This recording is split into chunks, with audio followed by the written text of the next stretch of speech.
રાજકોટમાં જર્જરિત આવાસને મહાનગરપાલિકાએ નોટિસ આપી। જર્જરિત આવાસ ખાલી કરવા માટે ચોમાસા પહેલા નોટિસ આપવામાં આવી છે। આવાસના લોકોને અત્યારથી જ વ્યવસ્થા કરી લેવા તાકીદ કરાઈ છે। રાજકોટમાં 1000 થી પણ વધારે આવાસ જર્જરિત હાલતમાં છે, જોખમી છે।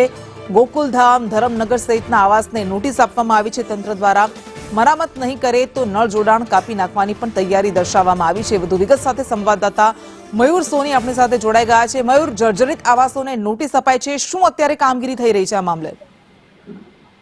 કૃષ્ણ, દર વખતે ચોમાસાના 15 દિવસ પહેલા આ પ્રકારની નોટિસ ઇસ્યુ થતી હોય છે ને ત્યારે હોબાળો થાય છે કે મહાપાલિકા ટાઈમ નથી આપતી, વરસાદની અંદર લોકો ક્યાં જાય। આ વખતે મહાપાલિકાએ એડવાન્સમાં નોટિસ આપી છે, 3 મહિનાનો સમય આપ્યો છે કે 3 મહિનાની અંદર જેટલા પણ જર્જરિત આવાસના રહેવાસીઓ છે પોતાની વૈકલ્પિક વ્યવસ્થા કરી લે અથવા તો એ આવાસની મરામત કરી લે। રાજકોટમાં અલગ અલગ 4 આવી આવાસ યોજના આવેલી છે અને એમાં 1200 કરતા વધુ આવાસો જર્જરિત છે। આ પૈકીના 900 કરતા વધુ આવાસો છે એમને નોટિસ ઇસ્યુ કરી દેવામાં આવી છે। જી બિલકુલ, આભાર આપનો।